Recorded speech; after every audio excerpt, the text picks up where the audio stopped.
Prep talk पर आप सभी का बहुत स्वागत है। मैं हूं शिवम। शिक्षक की अपनी एक महत्वपूर्ण भूमिका होती है। यूनानी चिंतक प्लेटो ने कहा भी है कि एक शिक्षित राज्य की स्थापना एक शिक्षित राजा ही कर सकता है। भारत में यूपीएससी की तैयारी कर रहे विद्यार्थियों से यदि शिक्षा के महत्व की बात करें तो असल में पता चलता है कि एक युवा कैसे समाज के बहुआयामी विषयों पर अपनी राय लेकर के घूमता है और एक उज्जवल भविष्य की कामना करते हुए, समाज की सेवा की कामना करते हुए दिन रात एक कर देता है। आज के एपिसोड में हम फिर से मुखर्जी नगर के ही एक स्टूडेंट की पूरी कहानी आपको दिखाने जा रहे हैं। प्रयागराज से दिल्ली चलकर आए हैं सिर्फ और सिर्फ यूपीएससी की तैयारी करने के लिए। कौन सी ऐसी बातें हैं जो बहुत खास हैं, कौन सी ऐसी बातें हैं जो आपको भी ध्यान में रखनी चाहिए, इस पूरी वीडियो में है।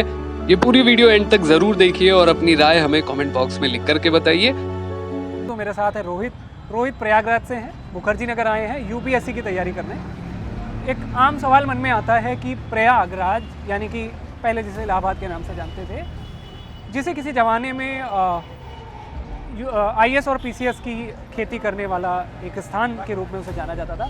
ऐसा क्या हुआ कि प्रयागराज की जगह इन्होंने मुखर्जी नगर चुना और यहाँ से तैयारी कर रहे हैं। रोहित बहुत स्वागत है आपका हमारे शो पर।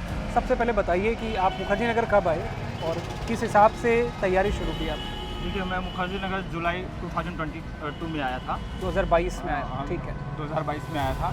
तो आया तो यही सब जैसे कोचिंग वगैरह देखा, बहुत सारी कोचिंग पता किया, कहीं अच्छा लगा तो कहीं ख़राब लगा। बिल्कुल। तो फिर डिसाइड किया कि जैसे 1 महीने रहा, फिर लगा कि नहीं, कहीं कोचिंग करना चाहिए, मेरा टाइम जैसे वेस्ट हो रहा था। बिल्कुल। फिर मैंने डिसाइड किया अब टाइम ज़्यादा हो रहा है, इसीलिए मैंने एक कोचिंग ज्वाइन किया। अच्छा, जो भी आपने कोचिंग ज्वाइन की वो बताने की हमें आवश्यकता नहीं है। जो एस्पिरेंट्स देख रहे हैं आपको, जो व्यूवर्स हैं, जो भावी एस्पिरेंट हैं, जो अभी पढ़ाई कर रहे हैं लेकिन कभी वो यूपीएससी की तैयारी करेंगे, अगर वो मुखर्जी नगर आना चाहते हैं तो पहली 2 सलाह क्या रहेगी उनको, आप क्या देना चाहेंगे? पहली सलाह क्या रहेगी? पहली सलाह मतलब ये रहेगी कि पहले आइए यहाँ पे इन्वायरमेंट के बारे में पता कीजिए कि कैसा क्या चल रहा है, दिल्ली में क्या है, बिल्कुल कैसे क्या है, कोचिंग कैसी है, लोग कैसे पढ़ रहे हैं, बिल्कुल अपने सीनियर से जानकारी लीजिए। दूसरी सलाह क्या रहेगी? दूसरी सलाह ये रहेगी कि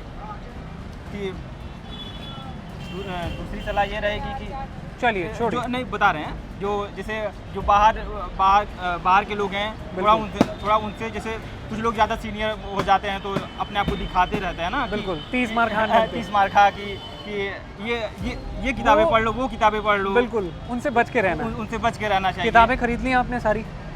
हाँ, किताबें जितनी ज़रूरत है, जितनी कोचिंग में बताया गया बिल्कुल उतनी मत हो जाओ।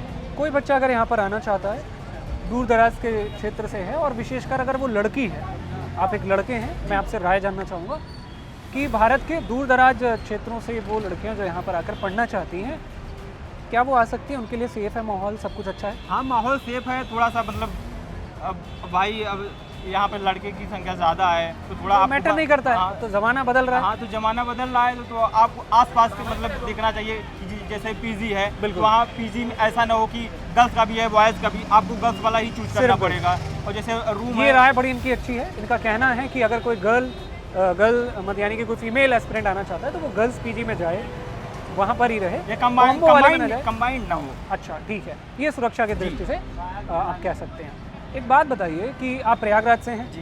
प्रयागराज में भी आईएएस पीसीएस की बहुत सारी कोचिंग है, तैयारी भी करते हैं, आपने वहाँ ना करके यहाँ क्यों किया? देखिए, मैं इलाहाबाद यूनिवर्सिटी का छात्र हूँ। अच्छा। तो वहाँ पर जैसे पहले जो प्रोफेसर हुआ करते थे, आज वहाँ की प्रोफेसर मतलब जो सीटें हैं प्रोफेसर की वो खाली पड़ी हुई हैं। पढ़ाता कौन है फिर? पढ़ाता जैसे ये तो वहाँ पीएचडी धारक लोग हैं। अच्छा, जो रिसर्च कर रहे हैं वही जाके पढ़ाए, प्रोफेसर नहीं है तो प्रोफेसर 2-4 की गिनती में हैं। अच्छा, तो पढ़ाई का स्तर अब वो नहीं, पढ़ाई का स्तर कम हो गया, घट रहा है। तो एक बात बताइए, आईएएस पीसीएस तो अभी भी बनते होंगे वहाँ पे? हाँ, बनते हैं, तैयारी करते हैं, सुनने में आता है, पर अच्छा, अब कैसे हम बता सकते हैं? बात करके आपसे बहुत अच्छा लगा। केवल 2 पॉइंट बच रहे हैं, 2 सवाल जो मैं करना चाहूँगा। एक तो सबसे पहले ये कि आप आईएएस की तैयारी क्यों करना चाहते हैं? बचपन से सोचा था या फिर ग्रेजुएशन के बाद डिसाइड किया? देखिए, मैं बचपन से ही सोचा था, लेकिन ग्रेजुएशन मेरा साइंस बैकग्राउंड था। अच्छा, आपने बीएससी की? हाँ, मैंने बीएससी किया था। ठीक है। फिर मैंने सोचा कि अब जैसे कुछ बड़ा करना है, जैसे और सबसे बड़ा कलेक्टर बनना है। सबसे बड़ा कलेक्टर बनना है, इसीलिए मैं दिल्ली में आने का प्रयास किया और यहाँ पर IAS कोचिंग के घर बारे में वालों का सोचा। पूरा सपोर्ट है, घर वालों का पूरा सपोर्ट है। मेहनत आप अच्छे से कर रहे हैं कि हाँ, आपकी जो भी एबिलिटी है आप लगा दो। जी। और क्या ऐसा हो सकता है कि कक्षा 10, कक्षा 12 यानी कि 10th और 12th में कम प्रतिशत से पास हुआ छात्र जिसके परसेंटेज बहुत कम है, एवरेज छात्र है, वो भी IAS बन सकता है? आपको जी लगता है बिल्कुल बन सकता है। ऐसा? आमतौर पर ऐसा हुआ है, बहुत सारे आमतौर प्रैक्टिकल पर ऐसा- एग्जांपल्स हैं, लेकिन मैं आपसे पूछ रहा हूँ क्योंकि आप एक एस्पिरेंट हैं, क्या आपको लगता है बन सकता है वो?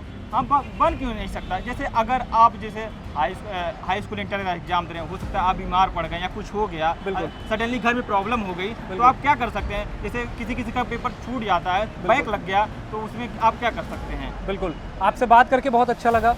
मेरी शुभकामनाएं आपके साथ हैं, प्रेप टॉक की पूरी टीम की शुभकामनाएं आपके साथ हैं, और आपने हमसे बात किया, अपना समय दिया, उसके लिए बहुत धन्यवाद। मेरी शुभकामनाएं आपके साथ, धन्यवाद।